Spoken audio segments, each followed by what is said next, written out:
On the other hand, allowing us to be rooted and strong with a sense of belonging to something bigger than us. Flag hoisting ceremony.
उन्यासीवां स्वाधीनता दिवस समारोह।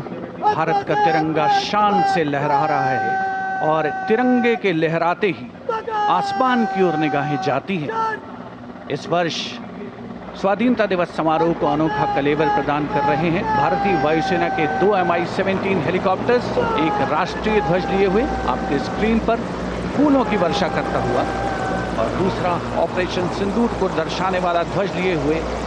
इन helicopters की कमान संभाल रहे हैं wing commander विनय पूनिया और wing commander Aditya Jaiswal.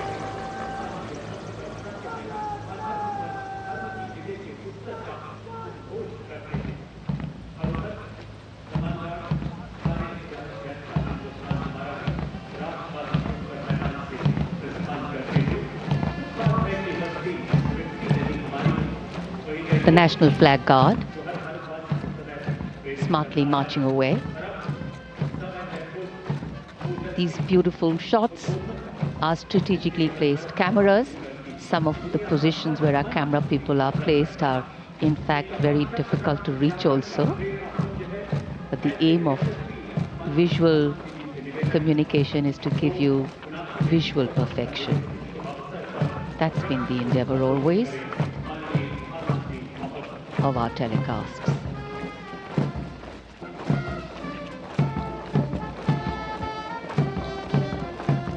National flag guard के जवान सुनहरी संगीतमय धुन पर अनुशासित ढंग से ज्ञान पथ के सामने से प्रस्थान कर रहे हैं और उत्कंठा से प्रतीक्षा माननीय प्रधानमंत्री महोदय के उद्बोधन की।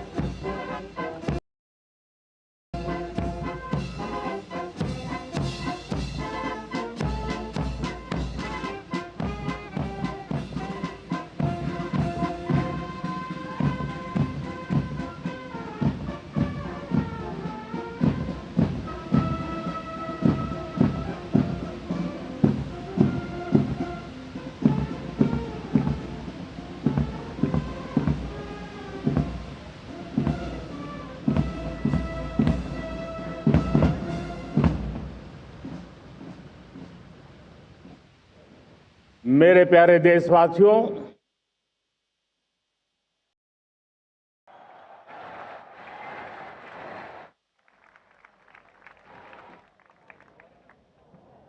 आजादी का ये महापर्व 140 करोड़ संकल्पों का पर्व है। आजादी का ये पर्व सामूहिक सिद्धियों का गौरव का पल है और हृदय उमंग से भरा हुआ है। देश एकता की भावना को निरंतर मजबूती दे रहा है। 140 करोड़ देशवासी आज तिरंगे के रंग में रंगे हैं। हर घर तिरंगा, भारत के हर कोने से, चाहे रेगिस्तान हो या हिमालय की चोटियां, समंदर के तट हो या घनी आबादी वाले क्षेत्र, हर तरफ से एक ही गुंज है, एक ही जयकारा है। हमारी प्राण से भी प्यारी मातृभूमि का जयगान है।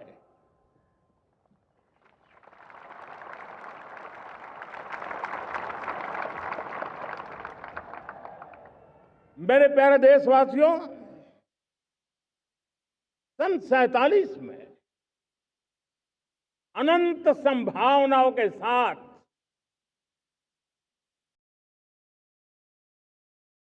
कोटि कोटि भुजाओं के सामर्थ्य के साथ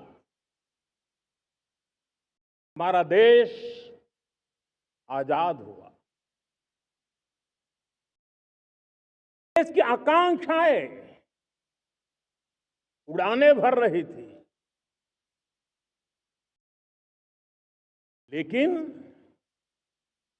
चुनौतियां उससे भी कुछ ज्यादा थी। पूज्य बापू के सिद्धांतों पर चलते हुए संविधान सभा के सदस्यों ने एक बहुत ही महत्वपूर्ण दायित्व निभाया। भारत का संविधान गत 75 वर्ष से एक प्रकाश स्तंभ बन करके हमें मार्ग दिखाता रहा है। भारत के संविधान निर्माता अनेक विद महापुरुष डॉक्टर राजेंद्र प्रसाद, बाबा साहब आंबेडकर, पंडित नेहरू, सरदार वल्लभ भाई पटेल, डॉक्टर सर्वपल्ली राधाकृष्णन जी, इतना ही नहीं, हमारी नारी शक्ति का भी योगदान कम नहीं था। हंसा मेहता जी, दाक्षायणी, वेलायुधन जैसी विदुषियों ने भी भारत के संविधान को सशक्त करने में अपनी भूमिका निभाई थी। आज लाल किले की प्राचीर से देश का मार्गदर्शन करने वाले, देश को दिशा देने वाला संविधान के निर्माताओं को आदरपूर्वक नमन करता हूं।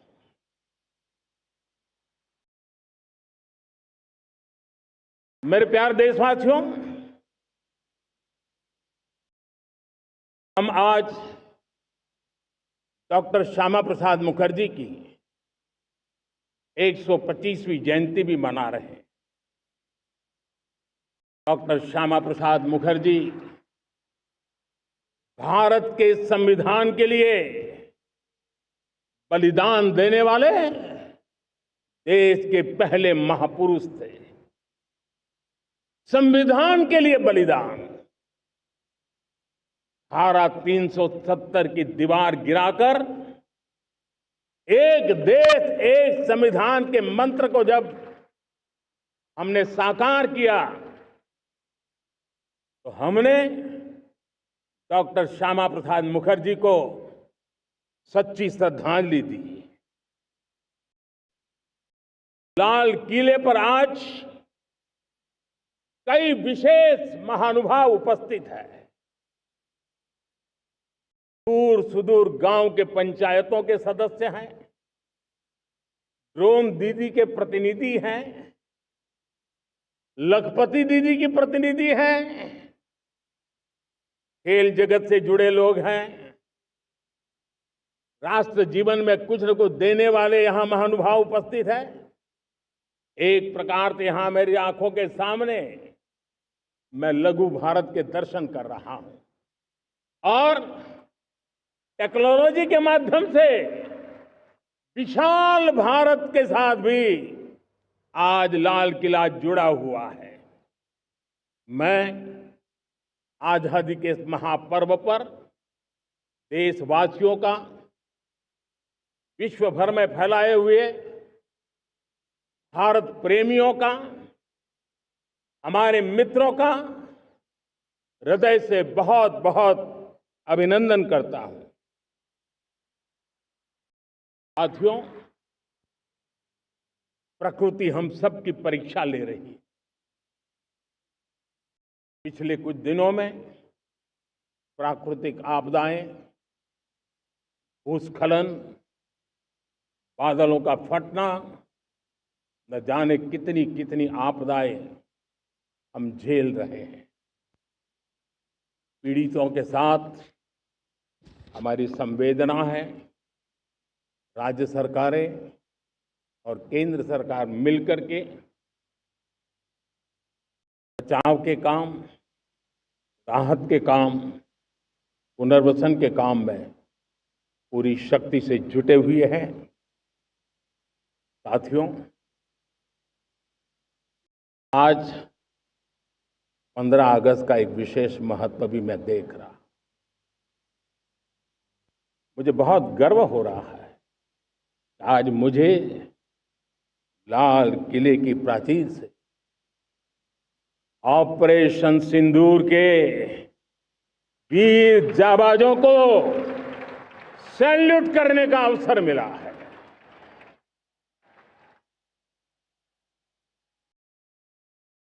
हमारे वीर जाबाज सैनिकों ने दुश्मनों को उनकी कल्पना से परे सजा दी है।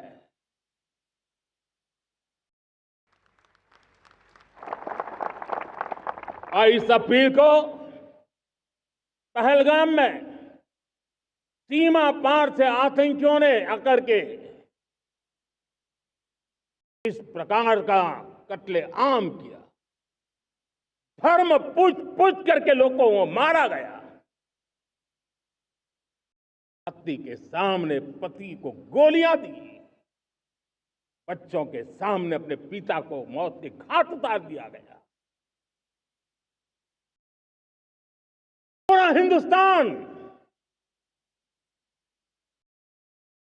आक्रोश से भरा हुआ था। पूरा विश्व भी इस प्रकार से संहार से चौंक गया था। मेरे प्यारे देशवासियों, ऑपरेशन सिंदूर उसी आक्रोश की अभिव्यक्ति है।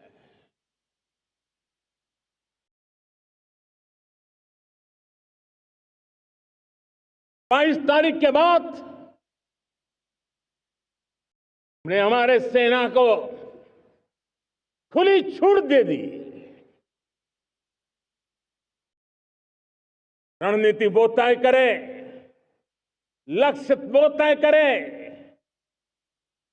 समय भी वो चुने। और हमारी सेना ने वो करके दिखाया जो कई दशकों तक कभी हुआ नहीं था। सैकड़ों किलोमीटर दुश्मन की धरती पर घुस करके आतंकी हेडक्वार्टर्स को मिट्टी में मिला दिया। आतंकी इमारतों को खंडहर बना दिया।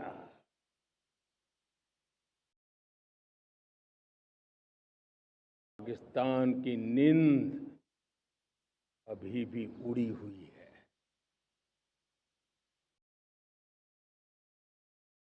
पाकिस्तान में हुई तबाही इतनी बड़ी है कि रोज नए नए खुलासे हो रहे हैं, नई नई जानकारियां आ रही हैं। मेरे प्यारे देशवासियों,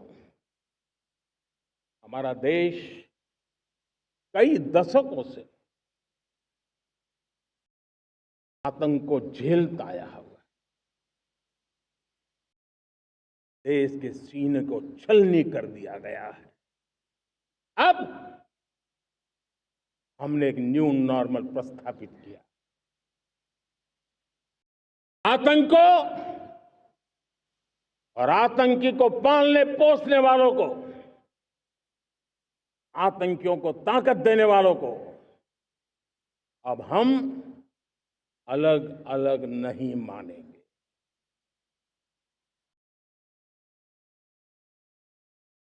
वो मानवता के समान दुश्मन है, उनके बीच कोई फर्क नहीं है। भारत ने तय कर लिया है कि न्यूक्लियर की धमकियों को अब हम सहने वाले नहीं हैं। न्यूक्लियर ब्लैकमेल लंबे अरसे से चलाया, अब वो ब्लैकमेल नहीं सहा जाएगा।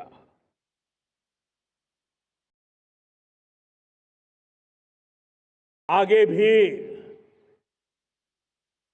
अगर दुश्मनों ने ये कोशिश जारी रखी, हमारी सेना तय करेगी, सेना की शर्तों पर, सेना जो समय निर्धारित करे उस समय पर, सेना जो तौर तरीके तय करे उस तौर तरीके से, सेना जो लक्ष्य तय करे उस लक्ष्य को अब हम अमल में ला करके रहने वाले हैं। हम मुंह तोड़ जवाब देंगे। मेरे प्यारे देशवासियों, भारत ने तय कर लिया है, खून और पानी एक साथ नहीं बहेंगे।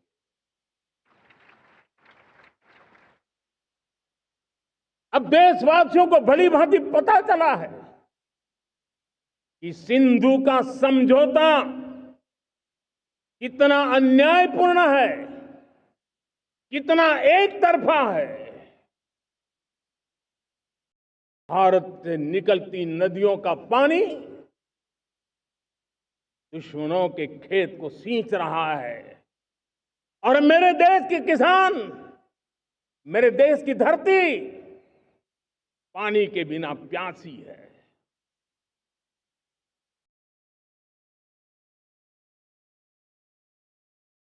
कैसा समझौता था इसने पिछले 7 दशक से मेरे देश के किसानों का अकल्पनीय नुकसान किया है।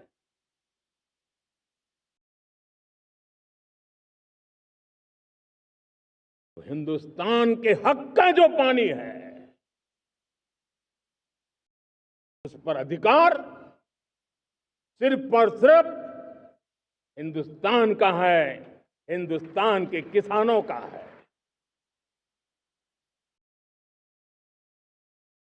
भारत कतई सिंधु समझौते को, उस स्वरूप को दशकों तक सहा है, उस स्वरूप को आगे नहीं सहा जाएगा। किसान हित में, राष्ट्र हित में ये समझौता हमें मंजूर नहीं है। मेरे प्यारे देशवासियों, आजादी के लिए असंख्य लोगों ने बलिदान दी,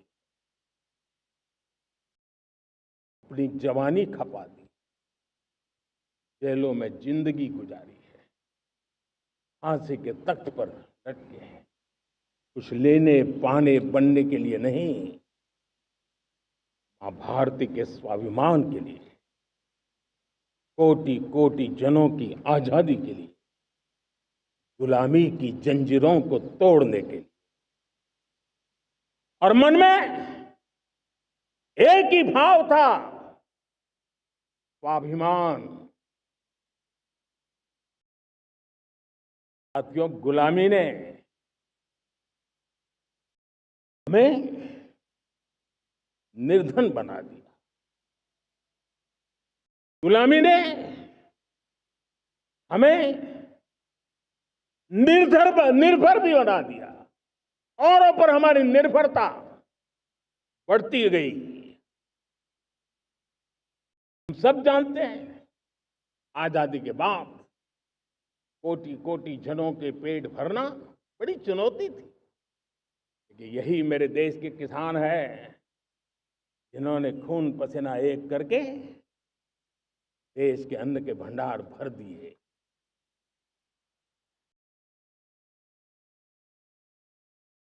अनाज के संबंध में देश को आत्मनिर्भर बना दिया।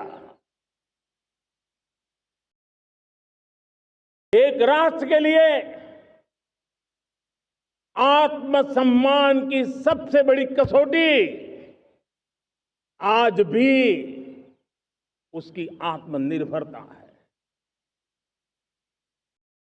और मेरे प्यारे देशवासियों, विकसित भारत का आधार भी है आत्मनिर्भर भारत।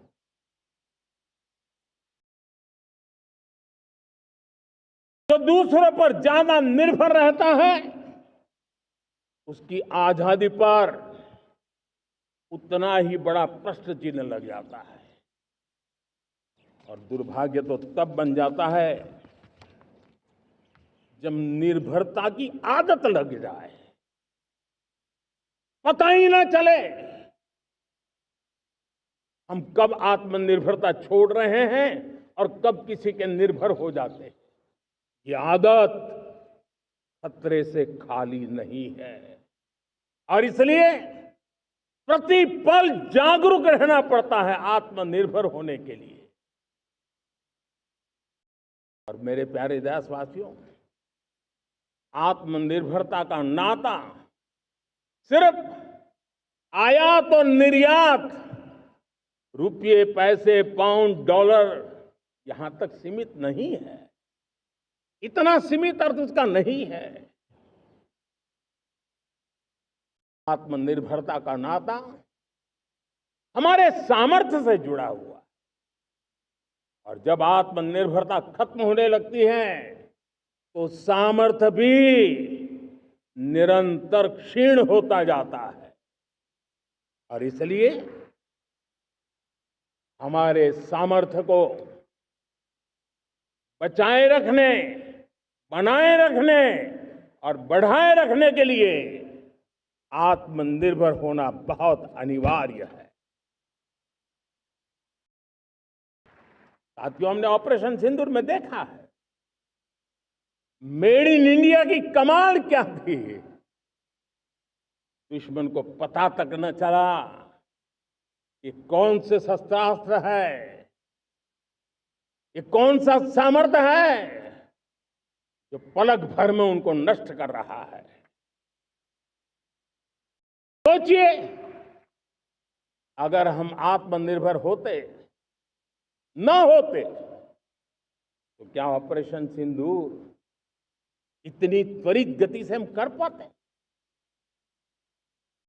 पता नहीं कौन सप्लाई देगा, नहीं देगा, साजो सामान मिलेगा, नहीं मिलेगा, इसी की चिंता बनी रहती। लेकिन हमें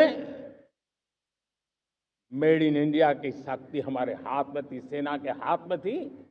इसलिए बिना चिंता, बिना रुकावट, बिना हिचकिचाहट हमारी सेना अपना पराक्रम करती रही। और ये पिछले 10 साल से लगातार डिफेंस के क्षेत्र में आत्मनिर्भरता पर हम एक मिशन लेकर के चले हैं, उसके नतीजे आज नजर आ रहे हैं। साथियों, मैं एक और विषय पर आपका ध्यान आकर्षित करना चाहता हूं। इस बात से कोई इनकार नहीं कर सकता कि 21वीं सदी टेक्नोलॉजी ड्रिवन सेंचुरी है। और जब टेक्नोलॉजी ड्रिवन है और इतिहास की तरफ नजर करें तो पता है इतिहास गवाह है, जिन जिन देशों ने टेक्नोलॉजी में महारत हासिल की, वो देश विकास की ऊंचाइयों को पार कर गए, शिखर पर पहुंच गए। आर्थिक शक्ति नए पैमाने पर पहुंचती गई। हम जब टेक्नोलॉजी के अलग अलग आयामों की बात करते हैं तो मैं आपका ध्यान आकर्षित करता हूं सेमीकंडक्टर्स पे। उदाहरण के तौर पे बताता हूं, मैं यहां लाल किले से किसी सरकार की आलोचना करने के लिए खड़ा नहीं हुआ और नहीं मैं करना चाहता, लेकिन देश की युवा पीढ़ी को जानकारी होना भी उतना जरूरी है। हमारे देश में 50-60 साल पहले सेमीकंडक्टर को लेकर के फाइलें शुरू हुई। 50-60 साल पहले फैक्ट्री का विचार चालू हुआ। आप मेरे नौजवानों जान करके हैरान हो जाएंगे, आज सेमीकंडक्टर जो पूरी दुनिया की एक ताकत बन गया है, 50-60 साल पहले वो विचार, वो फाइलें अटक गई, लटक गई, अटक गई। सेमीकंडक्टर के विचार की ही भ्रूण हत्या हो गई। 50-60 साल गवा दी। हमारे बाद कई देश सेमीकंडक्टर में आज महारत हासिल करके दुनिया में अपनी ताकत को प्रस्थापित कर रहे हैं। साथियों, आज हमने उस बोझ से मुक्त होकर के मिशन मोड में सेमीकंडक्टर के काम को आगे बढ़ा है। 6 अलग अलग सेमीकंडक्टर के यूनिट्स जमीन पर उतर रहे हैं। 4 नए यूनिट्स को हमने ऑलरेडी हरी झंडी दिखा दी है, ग्रीन सिग्नल दे दिया है। देशवासियों और मेरे खास करके नौजवानों और विश्व भर में भारत की टेक्नोलॉजी की ताकत को समझने वाले लोगों को भी कहना चाहूंगा, इसी वर्ष के अंत तक मेड इन इंडिया, भारत की बनी हुई,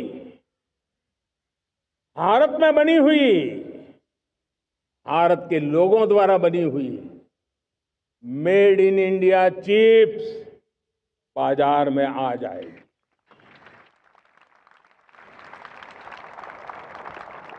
मैं दूसरा उदाहरण देना चाहता हूं। अब ऊर्जा के क्षेत्र में हम सब जानते हैं कि हम एनर्जी के लिए बहुत सारे देशों पर डिपेंडेंट है। पेट्रोल हो, डीजल हो, गैस हो, लाखों करोड़ रुपए हमें खर्च करके लाना पड़ता है। हमें इस संकट से देश को आत्मनिर्भर बनाना, ऊर्जा में आत्मनिर्भर बनाना बहुत जरूरी है। हमने बीड़ा उठाया और आज 11 वर्ष में सोलर एनर्जी 30 गुना बढ़ चुकी है। हम नए नए डैम बना रहे हैं ताकि हाइड्रो का विस्तार हो और हमें क्लीन एनर्जी की उपलब्ध हो। भारत मिशन ग्रीन हाइड्रोजन लेकर के आज हजारों करोड़ रुपए इन्वेस्ट कर रहा है। भविष्य की ऊर्जा को ध्यान में रख करके, ऊर्जा के क्षेत्रों को ध्यान में रख करके भारत न्यूक्लियर एनर्जी पर भी बहुत बड़े इनिशिएटिव ले रहा है।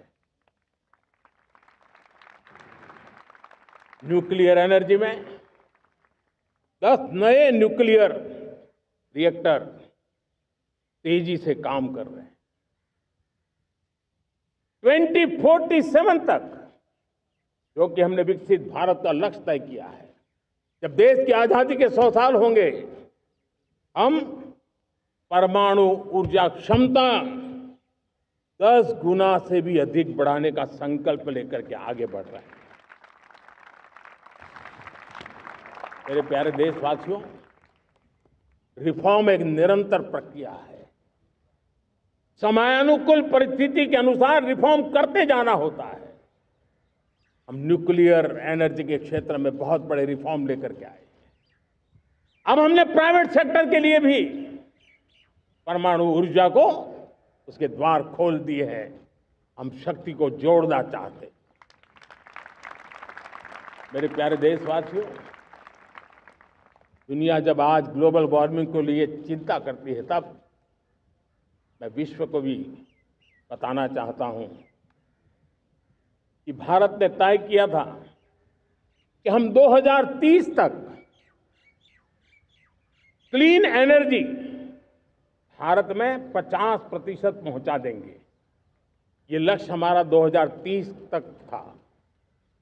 मेरे देशवासियों का सामर्थ्य देखिए, मेरे देशवासियों की संकल्प शक्ति देखिए, मेरे देशवासियों को विकसित भारत बनाने का संकल्प को पूर्ण करने के लिए उनकी दौड़ देखिए। हमने जो लक्ष्य 2030 में तय किया था, वो 50% क्लीन एनर्जी का लक्ष्य 2025 में हमने कर लिया। 5 साल पहले हमने अचीव कर लिया, क्योंकि विश्व के प्रति भी हम उतने ही संवेदनशील हैं, प्रकृति के प्रति भी उतने ही हम जिम्मेवार लोग हैं। मेरे प्यारे देशवासियों, बजट का बहुत बड़ा हिस्सा ये पेट्रोल, डीजल, गैस, इन सबको लाने के लिए खर्च होता था। लाखों करोड़ रुपए चले जाते थे। अगर हम ऊर्जा में डिपेंडेंट न होते, तो वो धन मेरे देश के नौजवानों के भविष्य के लिए काम आता। वो धन मेरे देश के गरीबों को गरीबी के खिलाफ लड़ाई लड़ने में काम आता।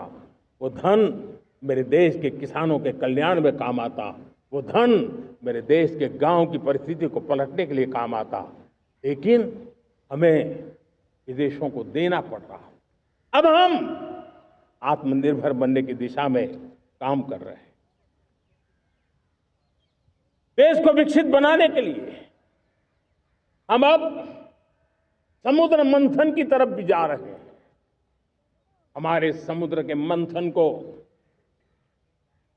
आगे बढ़ाते हुए हम समुद्र के भीतर के तेल के भंडार, गैस के भंडार, उसको खोजने की दिशा में एक मिशन मोड में काम करना चाहते हैं। और इसलिए भारत ने national deep water exploration mission शुरू करने जा रहा है। ये ऊर्जा इंडिपेंडेंट बनने के लिए ये हमारी महत्वपूर्ण घोषणा है। मेरे प्यारे देशवासियों, आज पूरा विश्व क्रिटिकल मिनरल को लेकर के बहुत ही सतर्क हो गया है। उसके सामर्थ्य को लोग भली भांति समझने लगे हैं। कल तक जिस तरफ ज्यादा ध्यान नहीं था, वो आज सेंटर स्टेज पे है। हमारे लिए भी क्रिटिकल मिनरल्स में आत्मनिर्भरता बहुत अनिवार्य है। एनर्जी का सेक्टर हो, इंडस्ट्री का सेक्टर हो, रक्षा क्षेत्र हो, टेक्नोलॉजी के हर क्षेत्र हो, आज क्रिटिकल मिनरल्स की टेक्नोलॉजी के अंदर बहुत अहम भूमिका है। और इसलिए नेशनल क्रिटिकल मिशन हमने लॉन्च किया है। 1200 से अधिक स्थानों पर खोज का अभियान चल रहा है और हम क्रिटिकल मिनरल में भी आत्मनिर्भर बनने की दिशा में आगे बढ़ रहे हैं। मेरे प्यारे देशवासियों, स्पेस सेक्टर का कमाल तो हर देशवासी देख रहा, गर्व से भर जा रहा। और हमारे group captain Shubhanshu Shukla space station से लौट चुके हैं और आने वाले कुछ दिनों में वो भारत भी आ रहे हैं। हम स्पेस में भी अपने दम पर आत्मनिर्भर भारत गगनयान की तैयारी कर रहे हैं। हम अपने बलबूते पर हमारा अपना स्पेस स्टेशन बनाने की दिशा में हम काम कर रहे हैं। और पिछले दिनों स्पेस में जो रिफॉर्म किए गए, मुझे बहुत गर्व हो रहा है। मेरे देश के 300 से ज्यादा स्टार्टअप्स आप सिर्फ और सिर्फ स्पेस सेक्टर में काम कर रहे हैं और उन 300 स्टार्टअप में हजारों नौजवान पूरे सामर्थ्य के साथ जुटे हैं। ये है मेरे देश के नौजवानों की ताकत और ये है हमारे देश के नौजवानों के प्रति विश्वास। मेरे प्यारे देशवासियों, 140 करोड़ भारतवासी 2047 में जब आजादी के 100 साल होंगे, विकसित भारत के संकल्प को परिपूर्ण करने के लिए पूरी ताकत से जुटे हैं। इस संकल्प की पूर्ति के लिए भारत आज हर सेक्टर में आधुनिक इकोसिस्टम तैयार कर रहा है और आधुनिक इकोसिस्टम हर क्षेत्र में हमारे देश को आत्मनिर्भर बनाएगा। आज मेरा लाल किले की प्राचीर से मेरे देश के युवा वैज्ञानिकों को, मेरे टैलेंटेड यूथ को, मेरे इंजीनियर्स को और प्रोफेशनल्स को और सरकार के हर विभागों को भी मेरा आह्वान है, क्या हमारा अपना made in India fighter jets के लिए जेट इंजन हमारा होना चाहिए कि नहीं होना चाहिए?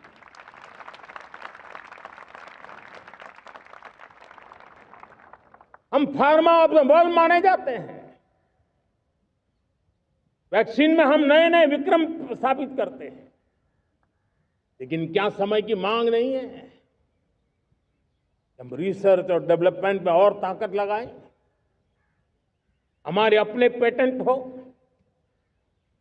हमारी अपनी बनाई हुई मानव जात के कल्याण की सस्ते से सस्ती और सबसे कारगर नई नई दवाइयों की शोध हो, हर संकट में साइड इफेक्ट के बिना मानव जात के कल्याण में काम आए। बायो 3 पॉलिसी भारत सरकार ने बनाई है। मैं देश के नौजवानों को कहता हूं, आइए बायो 3 पॉलिसी का अध्ययन करके अब कदम उठाइए। देश का भाग्य बदलना है, आपका सहयोग चाहिए। मेरे प्यारे देशवासियों,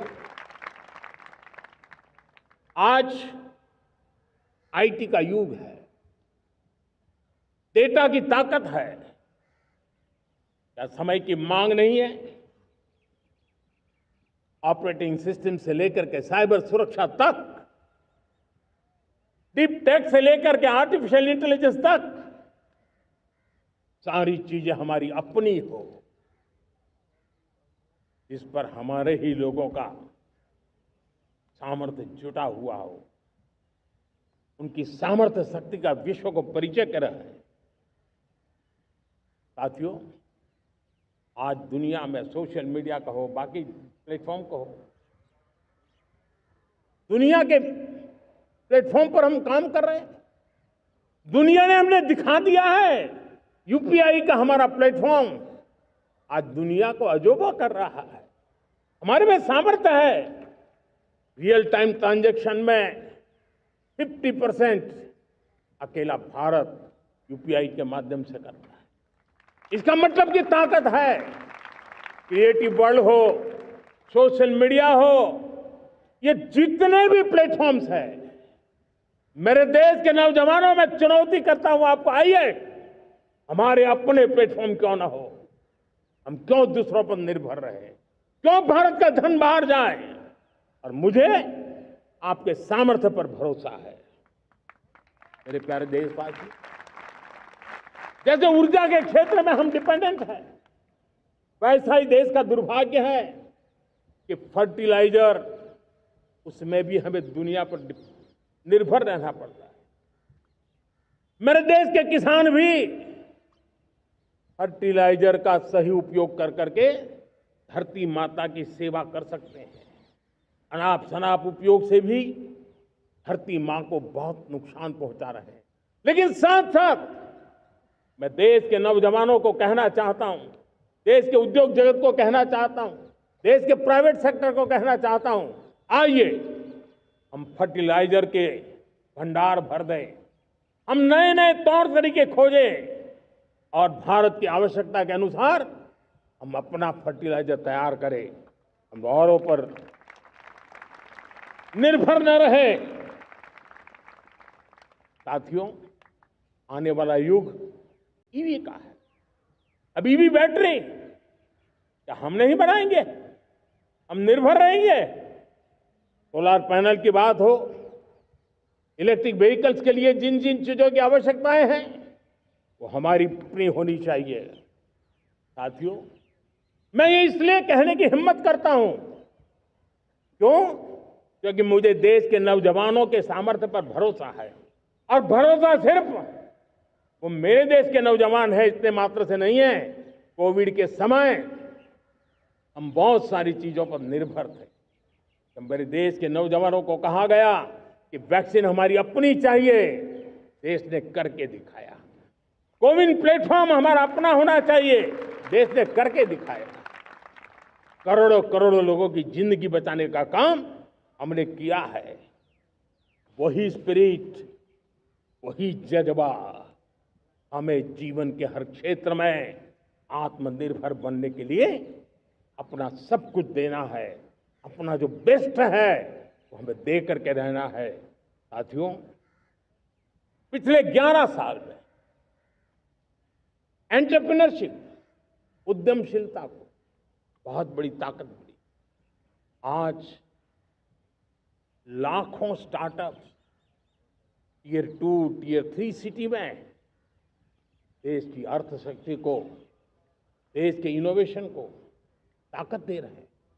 उसी प्रकार से मुद्रा योजना से हमारे देश के करोड़ों नौजवान, उसमें भी हमारी बेटियां, करोड़ों करोड़ों लोग मुद्रा से लोन लेकर के अपना खुद का कारोबार कर रहे हैं। खुद तो अपने पैरों पर खड़े हुए हैं, लेकिन औरों को भी पैरों पर खड़े रहने की ताकत देते हैं। वे भी एक प्रकार से हर व्यक्ति को आत्मनिर्भर बनाने का अवसर दे रही है। मेरे साथियों, विमेन सेल्फ हेल्प ग्रुप किसी का ध्यान नहीं था। पिछले 10 साल में विमेन सेल्फ हेल्प ग्रुप ने कमाल करके दिखाया। आज उनके प्रोडक्ट दुनिया के बाजार में जाने लगे हैं। लाखों करोड़ों का कारोबार हमारे विमेन सेल्फ हेल्प ग्रुप करते हैं। मैंने एक बार मन की बात में खिलौने की बात कही थी। हम करोड़ों करोड़ रुपए के खिलौने विदेश से लाते थे। मैंने ऐसे ही मन की बात में कहा, करे मेरे देश के नौजवानों, ऐसा भी करें नहीं क्या, किलो भी बाहर जाएंगे। और आज मैं गर्व से कहता हूं कि मेरा देश खिलौने एक्सपोर्ट करने लग गया है। यानी देश के सामर्थ्य को हर प्रकार के अवसर मिले, हर रुकावटों से मुक्ति मिले, उसको सर्वाधिक करने के लिए प्रेरित किया जाए। देश कर सकता है। मैं देश के युवाओं से कहता हूं, आइए आप इनोवेटिव आइडियाज लेकर के, आपके आइडियाज को मरने मत देना दोस्त। आज का आपका आइडिया हो सकता है आने वाली पीढ़ी का भविष्य बना सकता है। मैं आपके साथ खड़ा हूं, मैं आपके लिए काम करने के लिए तैयार हूं। आपका साथी बन के काम करना तैयार हूं। आप आइए, हिम्मत जुटाइए, इनिशिएटिव लीजिए। जो युवा मैन्युफैक्चरिंग के बारे में सोचते हैं, आइए आगे बढ़िए। सरकार के नियमों में बदलाव करना है, मुझे बताइए। अब देश रुकना नहीं चाहता है। 2047 दूर नहीं है। एक एक पल की कीमत है और हम एक भी पल गंवाना नहीं चाहते दोस्तों। साथियों, ये आगे बढ़ने का अवसर है, बड़े सपने देखने का अवसर है, संकल्प के लिए समर्पित होने का अवसर है। जब सरकार आपके साथ है और मैं स्वयं आपके साथ हूं, तब हम नया इतिहास बना सकते हैं। साथियों, आज नेशनल मैन्युफैक्चरिंग मिशन पर बहुत तेजी से काम हो रहा है।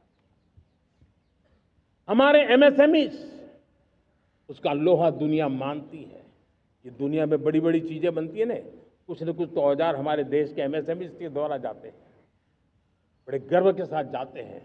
लेकिन हम कॉम्प्रिहेंसिव इंटीग्रेटेड विकास की राह पर जाना चाहते हैं और इसलिए उनकी शक्ति बढ़े। और उसमें भी मैंने पहले एक बार लाल किले से कहा था, जीरो डिफेक्ट जीरो इफेक्ट।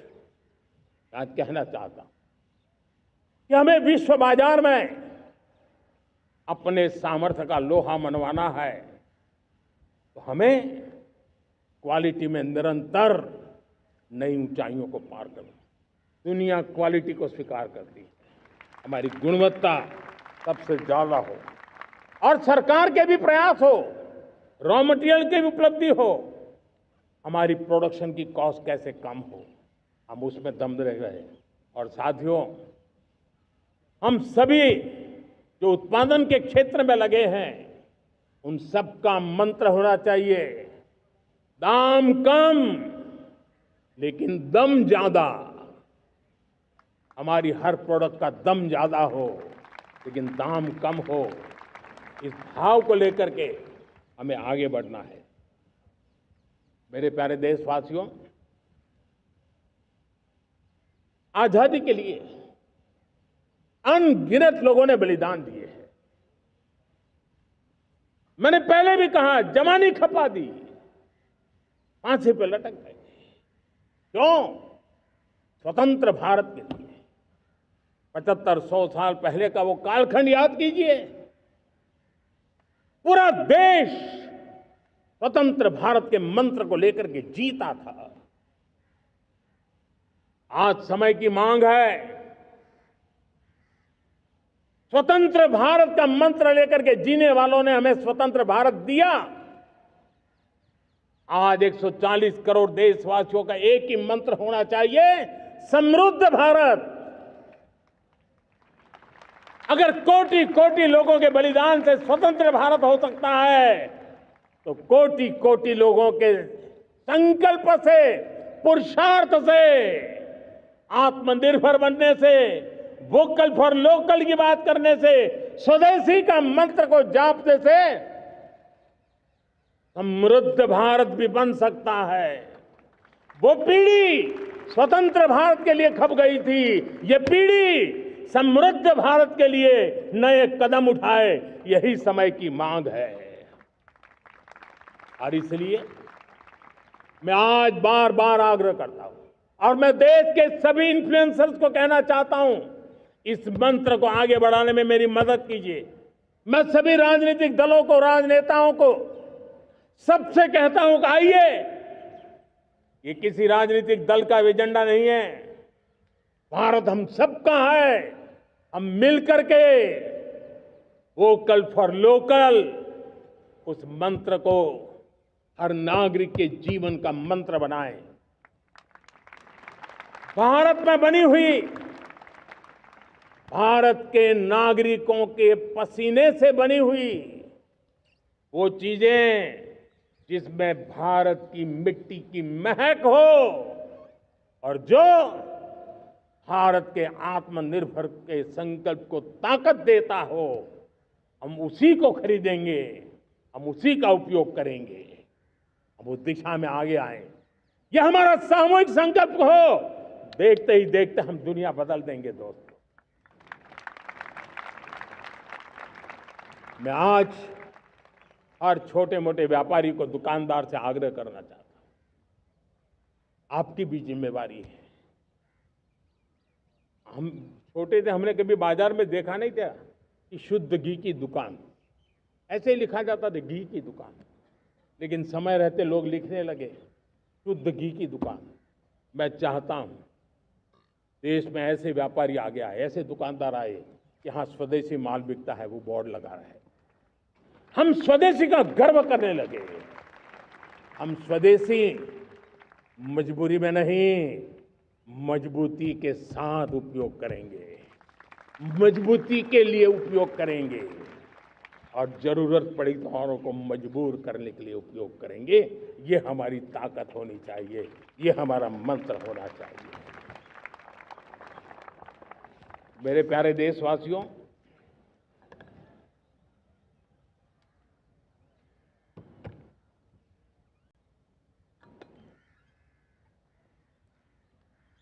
मुझे बहुत लंबे समय से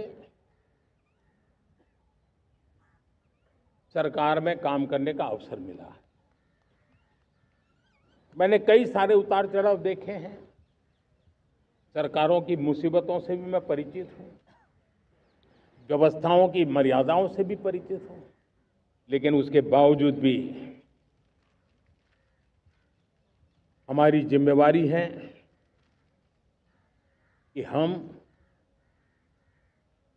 किसी की लकीर को छोटी करने में अपनी ताकत बर्बाद न करें। मैं बड़े अनुभव से कहता हूं, किसी दूसरे की लकीर छोटी करने के लिए अपनी ऊर्जा हमें नहीं खपानी है। हमें पूरी ऊर्जा के साथ हमारी लकीर को लंबा करना है।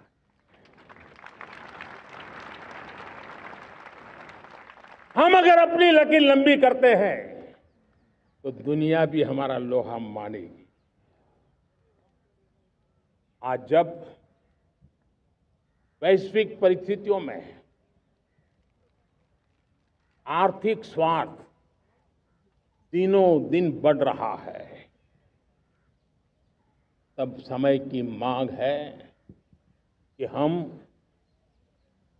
उन संकटों के रोते बैठने की जरूरत नहीं है। हिम्मत के साथ हम अपनी लकीर को लंबी करें। और मैं 25 साल के शासन के अनुभव से कह सकता हूं, अगर ये रास्ता हमने चुन लिया, हर किसी ने चुन लिया, तो फिर कोई स्वार्थ हमें अपनी चंगुल में नहीं फंसा सकता है। मेरे प्यारे देशवासियों, बीता दशक रिफॉर्म, परफॉर्म, ट्रांसफॉर्म कर रहा है, लेकिन अब हमें और नई ताकत से जुड़ना है। पिछले दिनों हमने कई रिफॉर्म्स किए, एफडीआई हो, इंश्योरेंस कंपनी की बात हो, विश्व की यूनिवर्सिटीज को भारत के अंदर स्थान देने की बात हो, कई रिफॉर्म्स किए हैं। 40,000 से ज्यादा अनावश्यक कंप्लायंसेस को हमने खत्म किया है।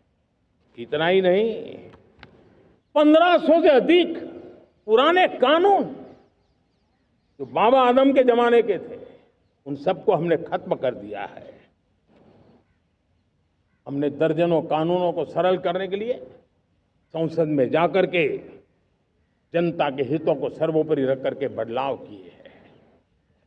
इस बार भी हो हल्ला के बीच लोगों तक बात पहुंची नहीं होगी, लेकिन एक बहुत बड़ा रिफॉर्म इनकम टैक्स एक्ट में हुआ है।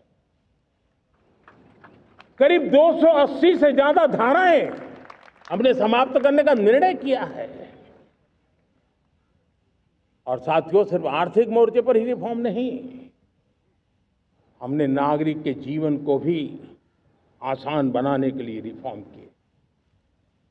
इनकम टैक्स रिफंड की बात हो, रिफॉर्म का परिणाम है। फेसलेस असेसमेंट की बात हो, रिफॉर्म का परिणाम है। 12 लाख तक आज इनकम टैक्स से मुक्ति दे देना देश का जो भविष्य बनाने में उत्सुक है, ऐसा मेरा मध्यम वर्ग का परिवार आज पुलाने ही समा रहा है।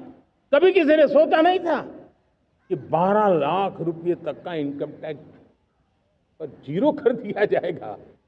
आज कर लिया है। जब देश का सामर्थ्य बढ़ता है तो देशवासियों को लाभ मिलता है। अंग्रेजों के जमाने से दंड संहिता में हम दबे पड़े थे।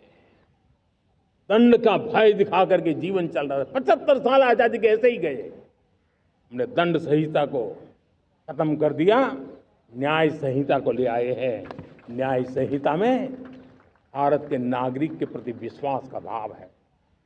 भारत के नागरिक के अंदर अपनेपन का भाव है, संवेदनशीलताओं से भरा हुआ है। हमने रिफॉर्म की यात्रा को तेज करने के लिए बीड़ा उठाया। हम बहुत तेजी से आगे बढ़ना चाहते हैं।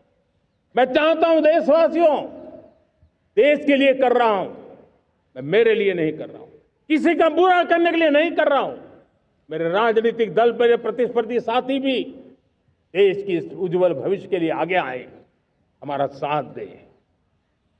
स्ट्रक्चरल रिफॉर्म्स की बात हो, रेगुलेटरी रिफॉर्म्स की बात हो, पॉलिसी रिफॉर्म की चर्चा हो, प्रोसेस रिफॉर्म की चर्चा हो, प्रोसीड्यूरल रिफॉर्म्स करने की जरूरत हो, हर प्रकार के रिफॉर्म्स ये आज हमने मकसद बना करके चले हैं। और मेरे प्यारे देशवासियों, नेक्स्ट जनरेशन रिफॉर्म्स के लिए हमें एक टास्क फोर्स गठित करने का निर्णय किया है। ये टास्क फोर्स समय सीमा में इस काम को पूरा करे। वर्तमान नियम, कानून, नीतियां, रीतियां 21वीं सदी के अनुकूल, वैश्विक वातावरण में अनुकूल और भारत को 2047 में विकसित राष्ट्र बनाने के संदर्भ में नए सिरे से तैयार हो और उसका समय सीमा में अपना कार्य पूरा करने के लिए इस टास्क फोर्स की रचना की है। साथियों, ये रिफॉर्म के कारण जो नए लोग अपना भविष्य बनाने चाहते हैं उनको तो हिम्मत मिलेगी। हमारे स्टार्टअप्स हो, हमारे लघु उद्योग हो, हमारे गृह उद्योग हो, उन लोग उद्यमियों को उनकी कंप्लायंस कॉस्ट बहुत कम हो जाएगी और उसके कारण उनको एक नई ताकत मिलेगी। जो एक्सपोर्ट की दुनिया में उनको लॉजिस्टिक सपोर्ट के कारण, व्यवस्थाओं में बदलाव के कारण उनको एक बहुत बड़ी ताकत मिलेगी। साथियों, ऐसे ऐसे कानून है हमारे देश में, छोटी छोटी चीजों के लिए जेल में डालने के कानून है। आप हैरान हो जाएंगे, किसी ने नजर नहीं दौड़ाई। मैं पीछे लगा हूं, ये मेरे देश के नागरिकों को जेल में बंद करने वाले जो अनावश्यक कानून है वो खत्म होने चाहिए। हम संसद में पहले भी बिल लाए थे, इस बार भी लेके आए हैं। साथियों, इस दिवाली में आपकी डबल दिवाली का काम मैं करने वाला हूं। इस दिवाली में आपको एक बहुत बड़ा तोहफा देशवासियों को मिलने वाला है। पिछले 8 साल से हमने जीएसटी का बहुत बड़ा रिफॉर्म किया। पूरे देश में टैक्स के बर्डन को कम किया, टैक्स की व्यवस्थाओं को सरल किया और 8 साल के बाद समय की मांग है कि हम एक बार उसको रिव्यू करें। हमने एक हाई पावर कमेटी को बिठा करके रिव्यू शुरू किया, राज्यों से भी विचार विमर्श किया और मेरे प्यारे देशवासियों, हम नेक्स्ट जनरेशन जीएसटी रिफॉर्म्स लेकर के आ रहे हैं। ये दिवाली के अंदर आपके लिए तोहफा बन जाएंगे। सामान्य मानवीय की जरूरतों के टैक्स भारी मात्रा में कम कर दिए जाएंगे। बहुत बड़ी सुविधा बढ़ेगी। हमारे एमएसएमई, हमारे लघु उद्यमी, इनको बहुत बड़ा लाभ मिलेगा। रोजमर्रा की चीजें बहुत सस्ती हो जाएगी और उससे इकोनॉमी को भी एक नया बल मिलने वाला है। मेरे प्यारे देशवासियों, आज देश तीसरी बड़ी इकोनॉमी बनने के लिए समय तेज गति से आगे बढ़ रहा है। हम दरवाजे खटखटा रहे हैं और बहुत तेजी से हम उसको अचीव भी कर लेंगे। और कोई तो दिन होगा मैं आपके बीच आकर के लाल किले की प्राचीर से ये खबर भी सुनाऊंगा।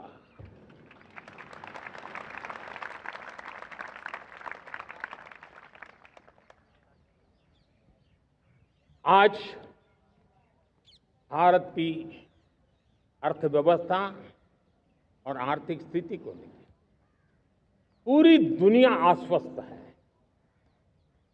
इतनी अस्थिरता के बीच आशा की किरण बना हुआ है भारत का फाइनेंशियल डिसिप्लिन, भारत की फाइनेंस की ऊर्जा। संकट के घेरे में जब अर्थव्यवस्था पड़ी हुई है तब भारत ही उसे बाहर निकलेगा, ये भरोसा दुनिया में पनपा है। आज इन्फ्लेशन कंट्रोल में है, फॉरेन एक्सचेंज रिजर्व हमारे बहुत मजबूत है,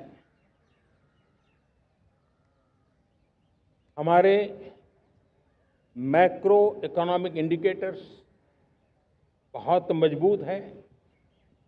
ग्लोबल रेटिंग एजेंसी भी लगातार भारत की सराहना करती हैं, भारत की अर्थव्यवस्था पर ज़्यादा से ज़्यादा विश्वास व्यक्त कर रही है।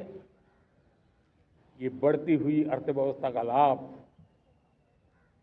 मेरे देश के गरीबों को मिले, मेरे देश के किसानों को मिले, मेरे देश की नारी शक्ति को मिले, मेरे देश के मध्यम वर्ग को मिले, मेरे देश की विकास धारा को ताकत देने वाला बने। उस दिशा में हम नए नए प्रयास करें। आज युवाओं के लिए नए नए सेक्टर्स में हमारे नौजवानों के लिए अवसर बन रहे हैं। स्किल डेवलपमेंट, स्वरोजगार, बड़ी बड़ी कंपनियों में इंटर्नशिप, इस पर एक बहुत बड़े स्तर पर अभियान चल रहा है। और इसलिए देश के नौजवानों, आज मैं आपके लिए भी एक खुश खबर लेकर के आया, मेरे देश के नौजवानों के लिए आया। आज 15 अगस्त है। आज 15 अगस्त के ही दिन मेरे देश के युवाओं के लिए 1 लाख करोड़ रुपए की योजना हम चालू कर रहे हैं, लागू कर रहे हैं।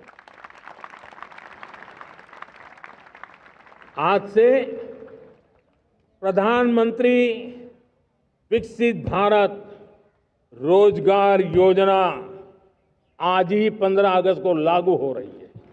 ये आपके लिए बहुत खुशखबरी है। इस योजना के तहत निजी क्षेत्र में पहली नौकरी पाने वाले नौजवान को, बेटे बेटी को 15,000 रुपया सरकार की तरफ से दिए जाएंगे। कंपनियों को भी नए रोजगार देने के अवसर जो भी ज्यादा जुटाएगा उनको भी प्रोत्साहन राशि दी जाएगी। प्रधानमंत्री विकसित भारत रोजगार योजना करीब करीब 3.5 करोड़ नौजवानों को रोजगार के नए अवसर बनाएगी। मैं सभी नौजवानों को इसके लिए बहुत बहुत बधाई देता हूं। मेरे प्यारे देशवासियों, आज भारत में नारी शक्ति का लोहा हर कोई मानने लगा।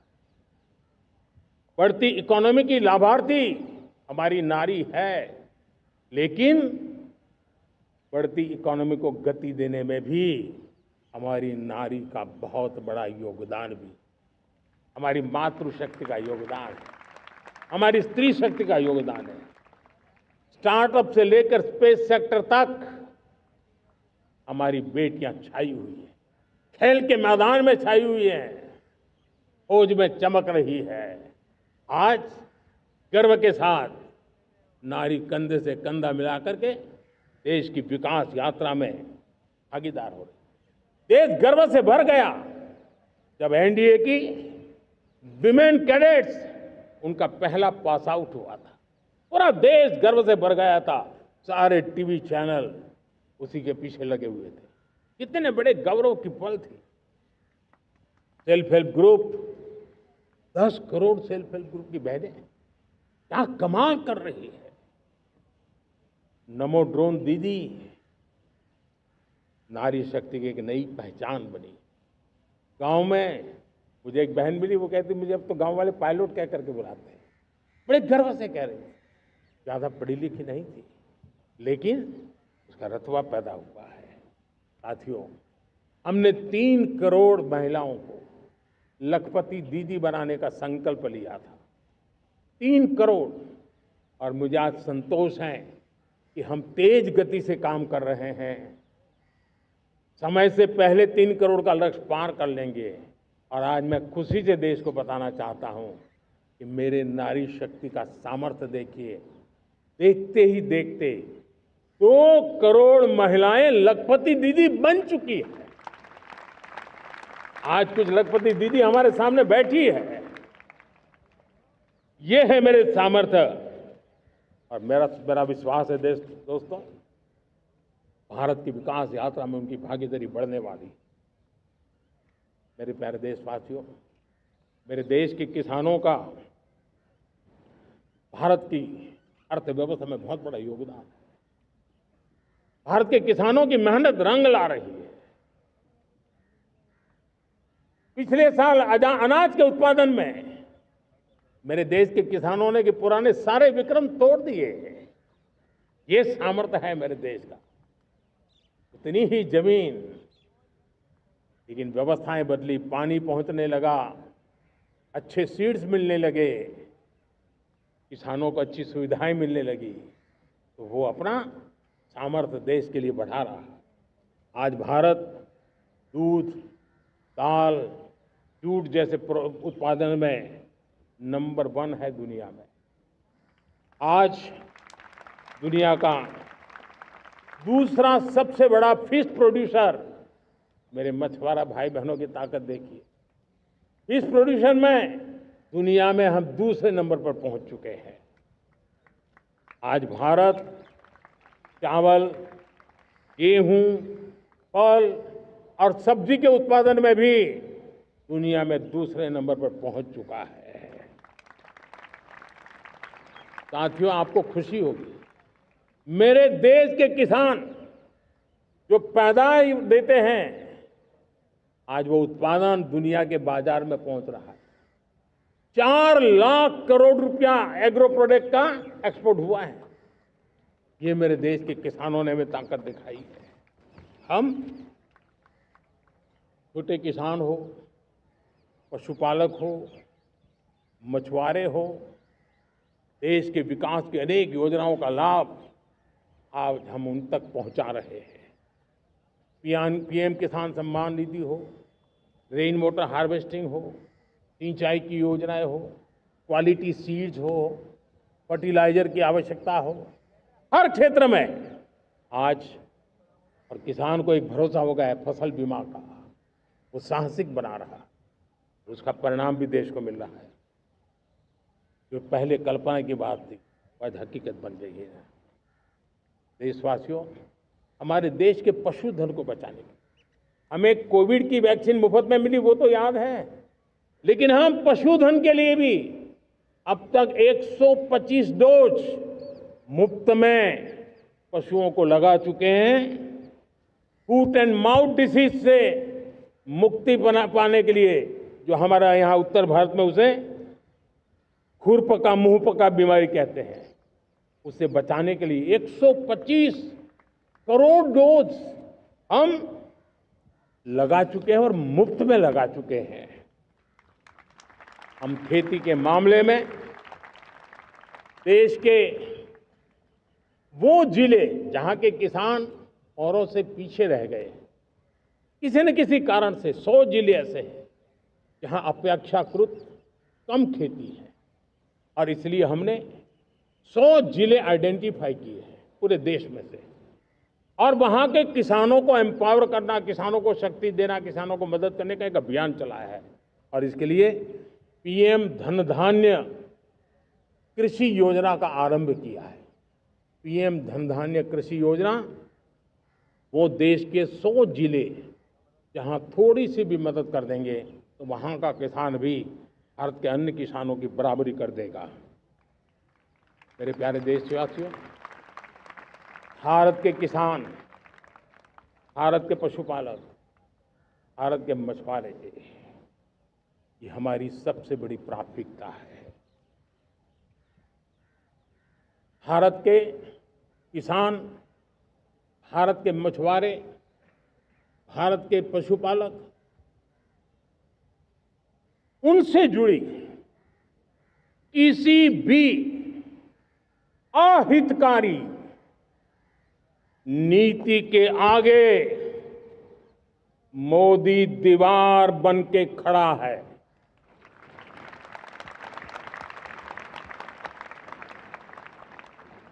भारत अपने किसानों, अपने पशुपालकों, अपने मछुआरों के संबंध में कभी भी कोई समझौता नहीं स्वीकार करेगा।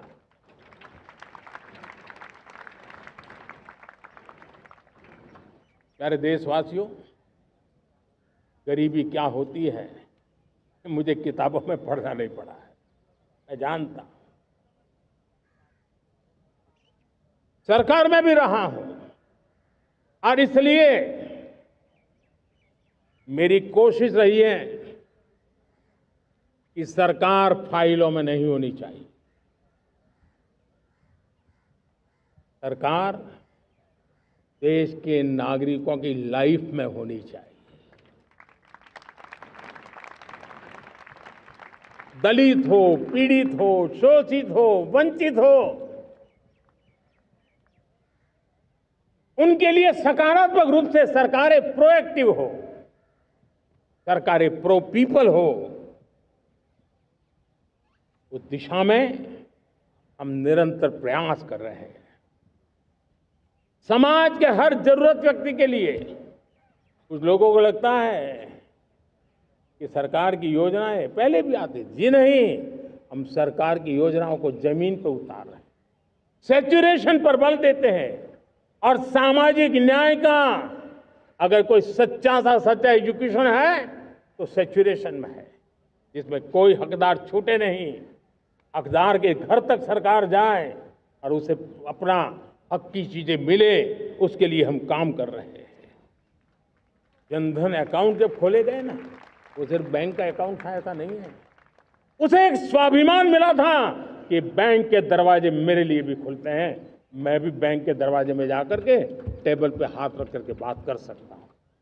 ये विश्वास हमने जगाया है। आयुष्मान भारत ने बीमारी को सहने की आदत से मुक्ति दिलाने का और उनको अच्छे स्वास्थ्य के लिए मदद करने का काम, और जब हम वरिष्ठ नागरिकों को 5 लाख रुपए से ज्यादा मदद कर करके उनके आरोग्य की चिंता करते हैं।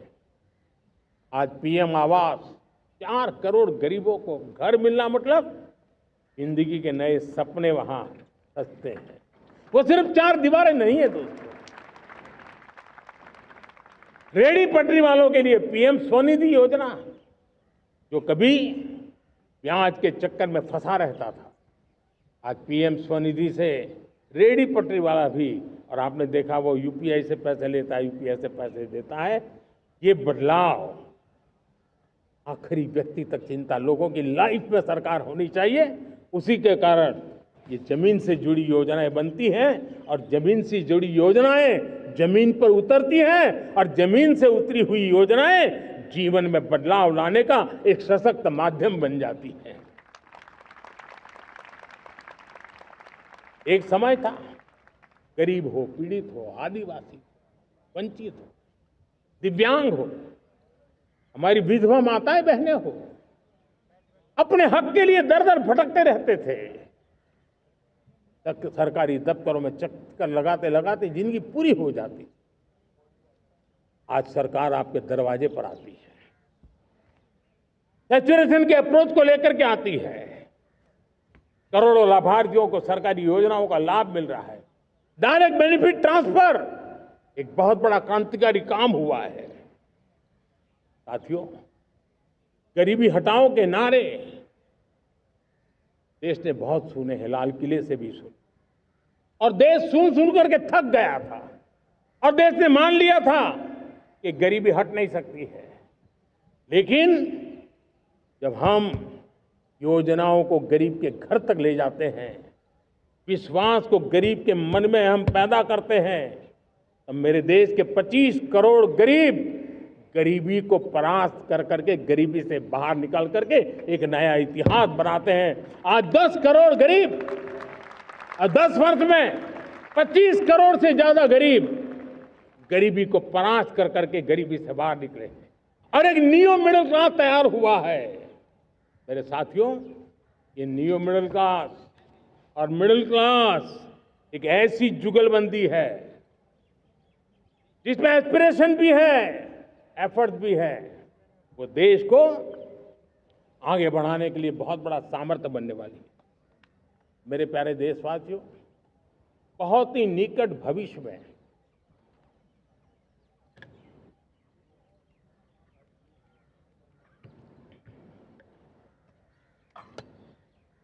मेरे प्यारे देशवासियों, बहुत ही निकट भविष्य में महान समाज सुधारक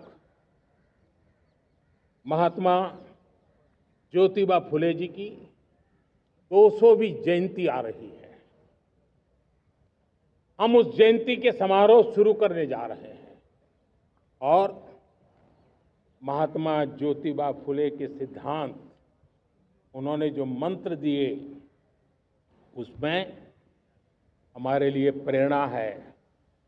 पिछड़े को प्राथमिकता, पिछड़े को प्राथमिकता देते हुए हम परिवर्तन की ऊंचाइयों को प्राप्त करना चाहते हैं। हम इसके लिए परिश्रम की पराकाष्ठा करना चाहते हैं। हम पारदर्शी नीतियों के द्वारा पिछड़ों को प्राथमिकता, ये हम धरती पर उतारना चाहते हैं, हर पिछड़े के जीवन में उतारना चाहते हैं। साथियों, रेहड़ी पटरी वालों के लिए स्वनिधि योजना हो या हमारे हुनर वाले, हाथ से काम करने वाले विश्वकर्मा योजना की बात हो, आदिवासी में भी जो पिछड़े रह गए हैं उनके लिए पीएम जनधन की योजना की बात हो, हमारे पूर्वी भारत को विकास में पूरे देश के अंदर बराबरी में लाना और उनको नेतृत्व देने की दिशा में काम हो। हम सिर्फ समाज पिछड़े हो उनकी चिंता तक अटकने वाले नहीं है। जो क्षेत्र पिछड़े हैं उनको भी हम प्राथमिकता देना चाहते हैं। जो जिले पिछड़े रहे हैं हम उनको प्राथमिकता देना चाहते हैं। जो ब्लॉक पिछड़े रहे हैं उनको प्राथमिकता देना चाहते हैं। हमने 100 एस्पिरेशनल डिस्ट्रिक्ट, 500 एस्पिरेशनल ब्लॉक, उसी मिशन में काम किया है। हमने पूर्वी भारत के विकास के लिए हजारों करोड़ रुपए के इंफ्रास्ट्रक्चर के प्रोजेक्ट को बल दिया है। हमने पूर्वी भारत के जीवन को बदल करके देश की विकास यात्रा में भागीदार बनने का, मेरे प्यारे देशवासियों, जीवन हर क्षेत्र में विकास होना चाहिए। विकास के लिए खेल का भी महत्व होता है और मुझे खुशी है कि एक जमाना था जहाँ बच्चे खेल में अगर समय लगाते हैं तो माँ बाप ज़्यादा पसंद नहीं करते थे। आज एकदम से उलट गया है। अगर बच्चे खेलकूद में आगे आते हैं, रुचि लेते हैं, तो माँ बाप गर्व से भर जाते हैं। मैं इसे एक शुभ संकेत मानता हूँ। मेरे देश के परिवार के अंदर खेल को प्रोत्साहन का वातावरण मैं देखता हूँ, मेरा मन गर्व से भर जाता है। मैं इसे देश के भविष्य के लिए बहुत शुभ संकेत मानता हूँ। और साथियों, इस खेल को बढ़ावा देने के लिए हमने नेशनल स्पोर्ट्स पॉलिसी, कई दशकों के बाद हम देश में खेलो भारत नीति को लेकर के आए हैं ताकि एक खेल जगत का सर्वांगीण विकास का प्रयास हो। स्कूल से लेकर के ओलंपिक तक हम एक पूरा इकोसिस्टम डेवलप करना चाहते हैं, चाहे कोचिंग की व्यवस्था हो, फिटनेस की बात हो, खेल के मैदान हो, खेल की व्यवस्थाएं हो, खेल के लिए आवश्यक साधन हो, लघु उद्योगों को भी खेल के साधन बनाने में मदद करने की बात हो, यानी एक प्रकार से पूरा इकोसिस्टम हम दूर दराज के बच्चों तक पहुंचाना चाहते हैं। लेकिन साथियों, जब मैं फिटनेस की बात करता हूं, जब मैं खेलकूद की बात करता हूं, तो मैं एक चिंता भी आपके सामने रखना चाहता हूं। हमारे देश के हर परिवार को चिंता करनी चाहिए। मोटापा हमारे देश के लिए बहुत बड़ा संकट बनता जा रहा है। आने वाले वर्षों में लोग, जो पंडित लोग हैं वो कहते हैं, जो जानकार लोग कहते हैं, हर तीसरे व्यक्ति में एक व्यक्ति मोटापे का शिकार होगा। हमें मोटापे से बचना है, ओबेसिटी से बचना है, और इसलिए मैंने बाकी सब करना पड़ेगा, लेकिन एक छोटा सा सुझाव दिया था कि परिवार तय करे कि जब खाने का तेल घर में आएगा 10% कम ही आएगा और 10% कम ही उपयोग करेंगे, और हम ओबेसिटी के खिलाफ लड़ाई को जीतने की दिशा में हम अपना योगदान देंगे।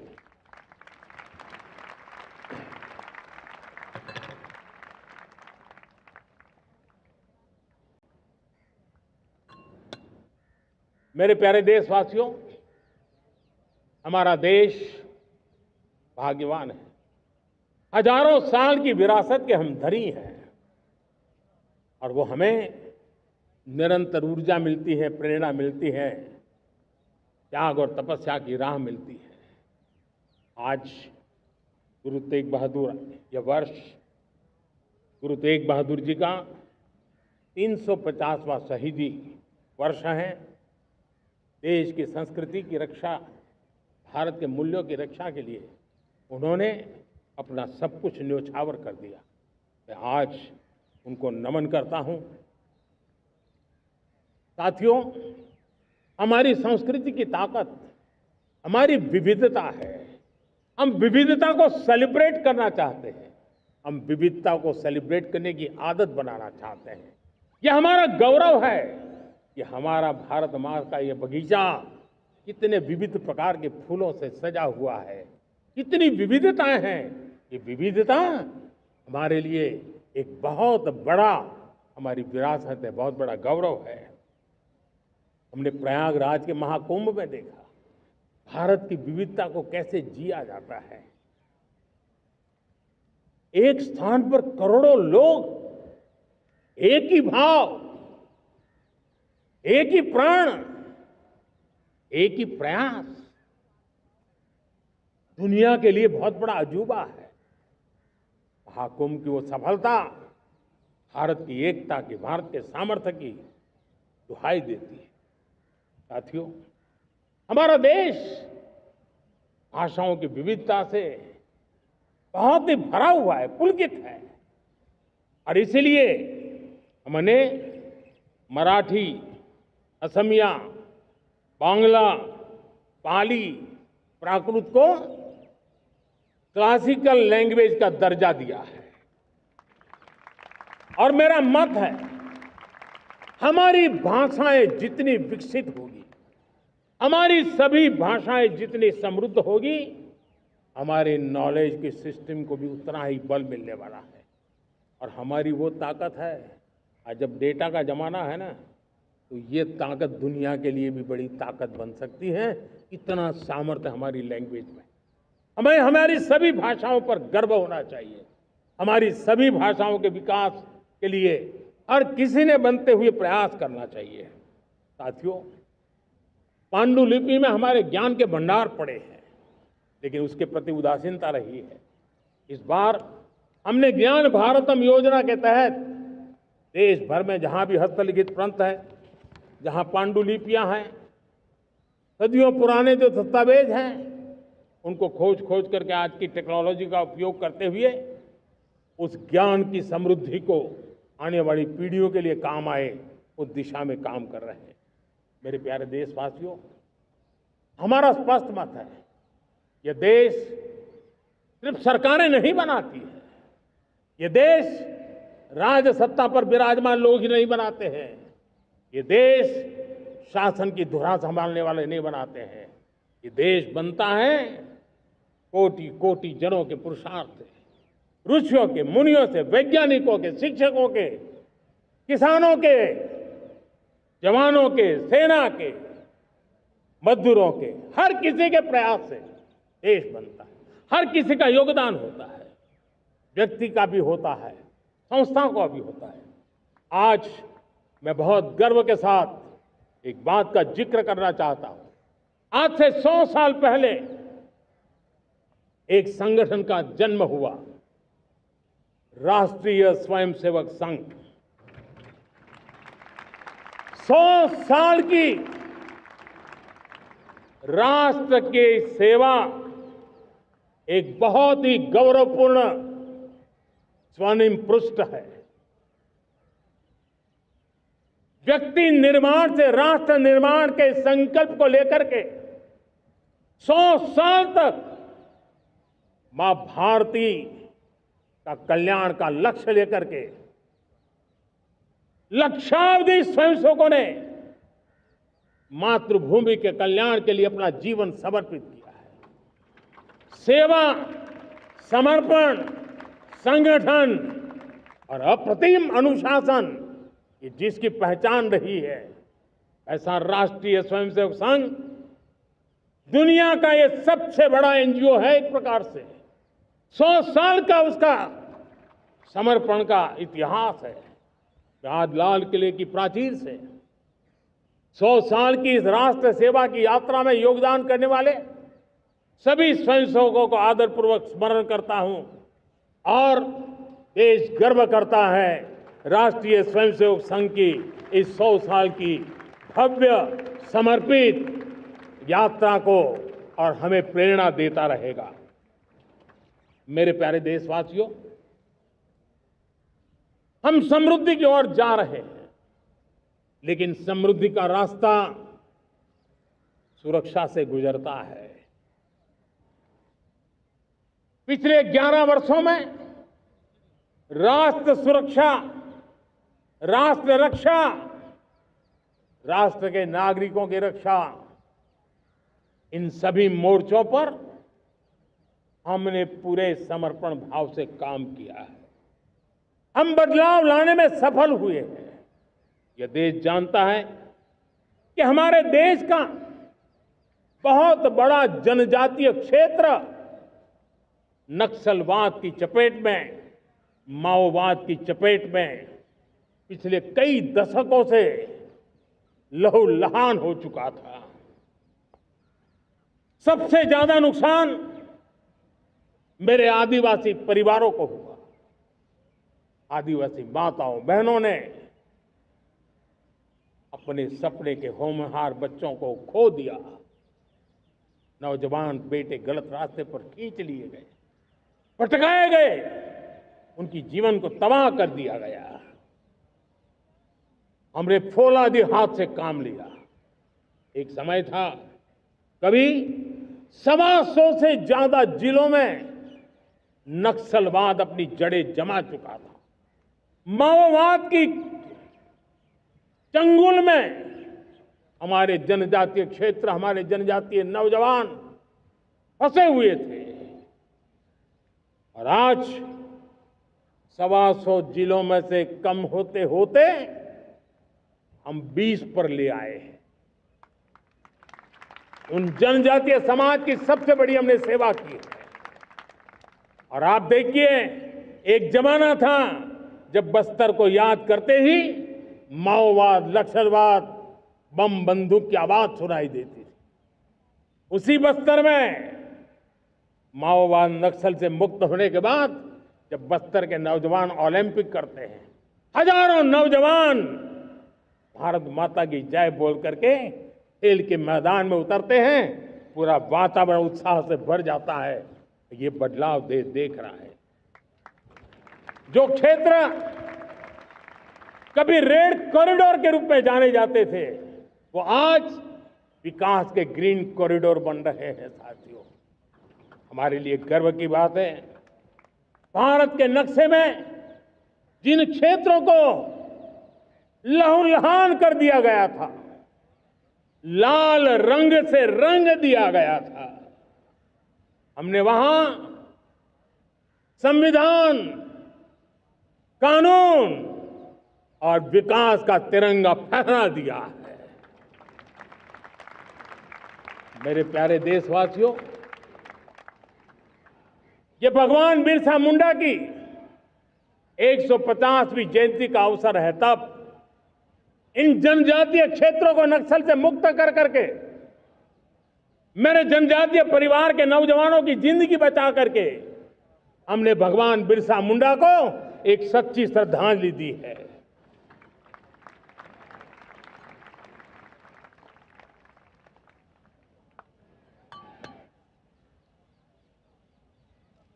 मेरे प्यारे देशवासियों, मैं आज देश के सामने एक चिंता, एक चुनौती के संबंध में आगाह करना चाहता हूं। षड्यंत्र के तहत,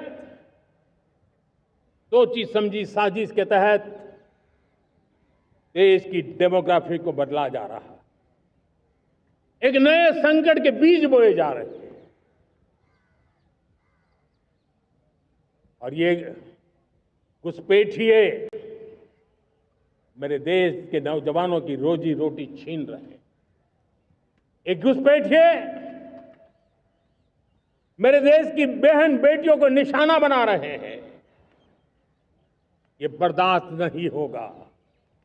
ये घुसपैठिए भोले भाले आदिवासियों को भ्रमित करके उनकी जमीनों पर कब्जा कर रहे हैं। ये देश सहन नहीं करेगा। और इसलिए मेरे प्यारे देशवासियों, जब डेमोग्राफी परिवर्तन होता है, सीमावर्ती क्षेत्रों में डेमोग्राफी में परिवर्तन होता है, तब राष्ट्रीय सुरक्षा के लिए संकट पैदा होता है। देश की एकता, अखंडता और प्रगति के लिए ये संकट पैदा, सामाजिक तनाव के बीज बो देता है। और कोई देश अपना देश घुसपैठियों के हवाले नहीं कर सकता है। दुनिया का कोई देश नहीं कर सकता है, तो हम भारत को कैसे कर सकते हैं? हमारे पूर्वजों ने त्याग और बलिदान से आजादी पाई है, हमें स्वतंत्र भारत दिया है। उन महापुरुषों के प्रति हमारा कर्तव्य है कि हम हमारे देश में ऐसी हरकतों को स्वीकार न करें। उनकी सच्ची श्रद्धांजलि होगी। और इसलिए मैं आज लाल किले की प्राचीर से कहना चाहता हूं, हमने एक हाई पावर्ड डेमोग्राफी मिशन शुरू करने का निर्णय किया है। ये मिशन, इस मिशन के द्वारा ये जो भीषण संकट नजर आ रहा है, भारत पे मंडरा रहा है जो संकट है, उसको निपटाने के लिए तय समय में सुविचारित, सुनिश्चित रूप से अपने कार्य को करेगा। उस दिशा में हम आगे बढ़ रहे हैं। मेरे प्यारे देशवासियों, कल जन्माष्टमी का पावन पर्व है। भगवान श्री कृष्ण का जन्मोत्सव देश में मनाया जाता है।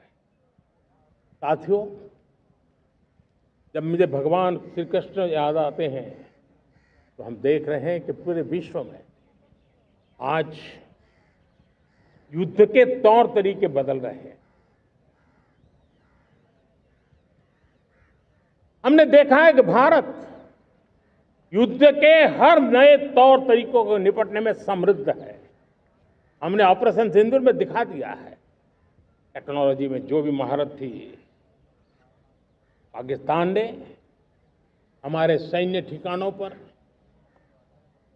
हमारे एयरबेस पर, हमारे संवेदनशील स्थानों पर, हमारे आस्था के केंद्रों पर,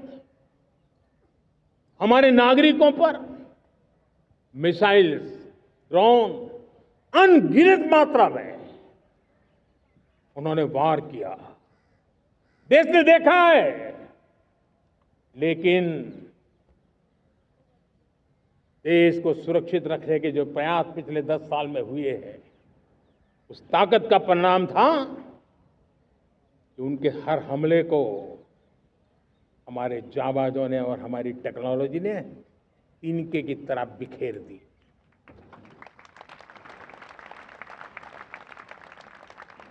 रत्ती भर नुकसान नहीं कर पाए और इसलिए जब युद्ध के मैदान में टेक्नोलॉजी का विस्तार हो रहा है, टेक्नोलॉजी हावी हो रही है, तब राष्ट्र की रक्षा के लिए, देश के नागरिकों की सुरक्षा के लिए हमें भी, हमने जो आज महारत पाई है वो महारत का और विस्तार करने की जरूरत है। हमने आज जो महारत पाई है उसको लगातार अपग्रेडेड करते रहने की आवश्यकता है। और इसलिए साथियों, मैंने एक संकल्प लिया है, मुझे आपके आशीर्वाद चाहिए, कोटि कोटि देशवासियों के आशीर्वाद चाहिए, क्योंकि समृद्धि कितनी ही क्यों न हो, अगर सुरक्षा के प्रति उदासीनता बरतते हैं तो समृद्धि भी किसी काम की नहीं रहती। और इसलिए सुरक्षा का महत्व बहुत बड़ा है।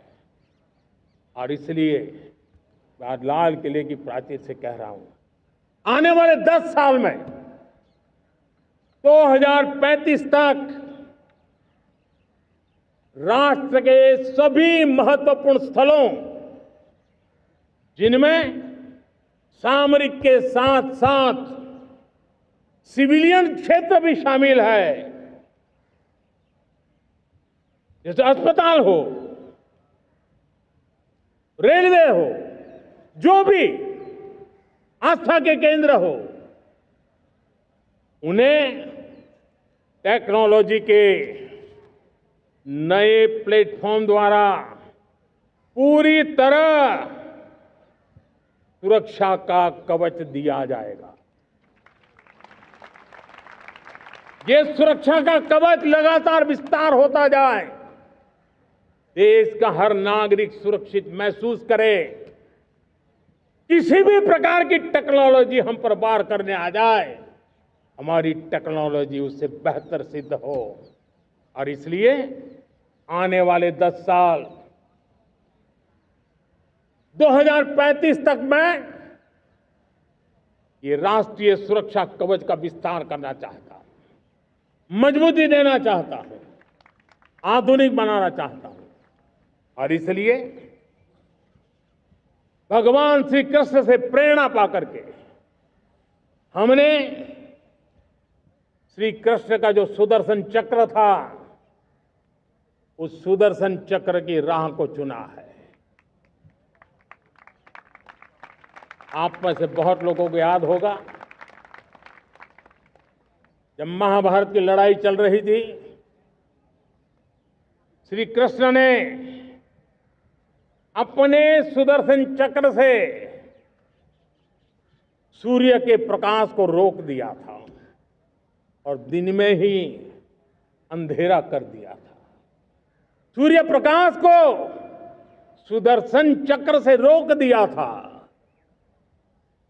और तब अर्जुन ने जो शपथ ली थी जयद्रथ का वध करने की, उस प्रतिज्ञा को अर्जुन पूर्ण कर पाए थे। वो सुदर्शन चक्र के पराक्रम और रणनीति का परिणाम था। अब देश सुदर्शन चक्र मिशन लॉन्च करेगा।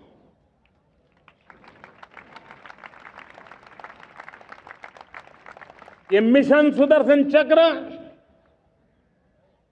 एक पावरफुल वेपन सिस्टम दुश्मन के हमले को न्यूट्रलाइज तो करेगा ही करेगा, लेकिन कई गुना ज्यादा दुश्मन पर हिट बैक करेगा।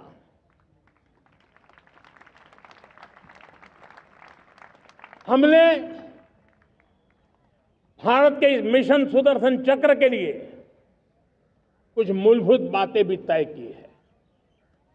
आने वाले 10 सालों में हम उसको प्रखरता से आगे बढ़ाना चाहते हैं। एक तो ये पूरी आधुनिक सिस्टम, इसके लिए रिसर्च, डेवलपमेंट, उसकी मैन्युफैक्चरिंग हमारे देश में ही हो, हमारे देश के नौजवानों के टैलेंट से हो, हमारे देश के लोगों के द्वारा बनी। दूसरा, एक ऐसी व्यवस्था होगी जो वॉरफेयर के हिसाब से भविष्य में क्या क्या संभावनाएं हैं उसका हिसाब किताब लगा करके +1 की स्ट्रेटेजी वर्कआउट करेगी। और तीसरा, सुदर्शन चक्र की एक ताकत थी, वो बहुत ही प्रिसाइज, जहां जाना था वहीं जाता था और वापस श्री कृष्ण के पास लौट के आता था। हम इस सुदर्शन चक्र के द्वारा भी टारगेटेड प्रिसाइज एक्शन के लिए भी व्यवस्था को विकसित करने की दिशा में आगे बढ़ेंगे। और इसलिए युद्ध के बदलते तौर तरीकों में राष्ट्र की सुरक्षा, नागरिकों की सुरक्षा के लिए मैं बड़े प्रतिबद्धता के साथ इस कार्य को आगे बढ़ाने के लिए वचन देता हूं। मेरे प्यारे देशवासियों, जब हम लोकतंत्र की बात करते हैं, स्वतंत्र भारत की बात करते हैं, तब हमारा संविधान हमारे लिए सर्वोच्च दीप स्तंभ होता है, हमारा प्रेरणा का केंद्र होता है। लेकिन आज से 50 साल पहले भारत के संविधान का गला घोंट दिया गया था, भारत के संविधान के पीठ पे छुरा भोंक दिया गया था, देश को जेल खाना बना दिया गया था, आपातकाल लगा दिया गया था, इमरजेंसी थोप दी गई थी। इमरजेंसी के 50 साल हो रहे हैं। देश की किसी भी पीढ़ी ने संविधान की हत्या के इस पाप को कभी भूलना नहीं चाहिए। संविधान की हत्या करने वाले पापियों को नहीं भूलना चाहिए। और हमें भारत के संविधान के प्रति अपने समर्पण को और मजबूती देते आगे बढ़ना चाहिए। वो हमारी प्रेरणा है। मेरे प्यारे देशवासियों, मैंने इसी लाल किले से पंच प्रण की बात कही थी। मैं आज लाल किले से फिर से एक बार मेरे देशवासियों का पुनः स्मरण जरूर करना चाहता हूं। विकसित भारत बनाने के लिए न हम रुकेंगे, न हम झुकेंगे। हम परिश्रम की पराकाष्ठा करते रहेंगे और अपनी आंखों के सामने 2047 में विकसित भारत बना करके रहेंगे।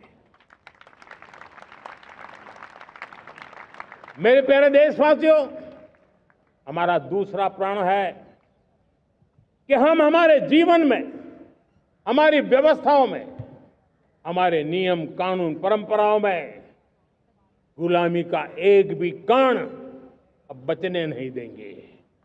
हम हर प्रकार की गुलामी से मुक्ति पाकर के ही रहेंगे। मेरे प्यारे देशवासियों, हम अपनी विरासत पर गर्व करेंगे। हमारी पहचान का सबसे बड़ा आभूषण, सबसे बड़ा गहना, सबसे बड़ा मुकुटमणि हमारी विरासत है। हम विरासत का गर्व करेंगे। मेरे प्यारे देशवासियों, इन सब के लिए एकता, ये मंत्र सबसे बड़ा शक्तिशाली मंत्र है।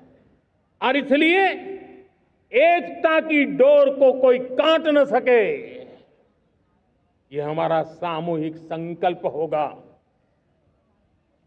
मेरे प्यारे देशवासियों, मां भारती के प्रति कर्तव्य निभाना ये पूजा से कम नहीं है, तपस्या से कम नहीं है, आराधना से कम नहीं है। और उसी भाव से हम सब मातृभूमि के कल्याण के लिए परिश्रम की पराकाष्ठा करते हुए 2047 विकसित भारत के लक्ष्य को पार करने के लिए अपने आप को अपा देंगे, अपने आप को झोंक देंगे। जो भी सामर्थ्य है कोई भी अवसर को छोड़ेंगे नहीं। इतना ही नहीं, नए अवसरों को निर्माण करेंगे और निर्मित करने के बाद हम 140 करोड़ देशवासियों के सामर्थ्य से आगे बढ़ते ही रहेंगे, बढ़ते ही रहेंगे, बढ़ते ही रहेंगे। मेरे प्यारे देशवासियों, हमें याद रखना है, 140 करोड़ देशवासियों को याद रखना है, परिश्रम में जो तपा है, परिश्रम में जो तपा है, उसने ही तो इतिहास रचा है। परिश्रम में जो तपा है, उसने ही तो इतिहास रचा है। जिसने फौलादी चट्टानों को तोड़ा है, जिसने फौलादी चट्टानों को तोड़ा है, उसने ही समय को मोड़ा है। जिसने फौलादी चट्टानों को तोड़ा है, उसने ही समय को मोड़ा है। और समय को मोड़ देने का भी, समय को मोड़ देने का भी यही समय है, सही समय है। मेरे प्यारे देशवासियों, एक बार फिर आप सबको आजादी के इस महान पर्व की अनेक अनेक शुभकामनाएं देता हूं, बहुत बहुत बधाई देता हूं। मेरे साथ बोलेंगे, जय हिंद, जय हिंद, जय हिंद। भारत माता की, भारत माता की, भारत माता की। वंदे, वंदे, वंदे। बहुत बहुत धन्यवाद। जनगण मन अधिनायक जय हे भारत भाग्य विधाता। पंजाब सिंध गुजरात मराठा द्राविड़ उत्कल बंग। विंध्य हिमाचल यमुना गंगा उच्छल जगति तरंग। तब शुभ नामे जागे, तब शुभ आशीष मांगे। गाहे तब जय गाथा, जनगण मंगलदायक जय हे भारत भाग्य विधाता। जय हे, जय हे, जय हे, जय जय जय जय हे।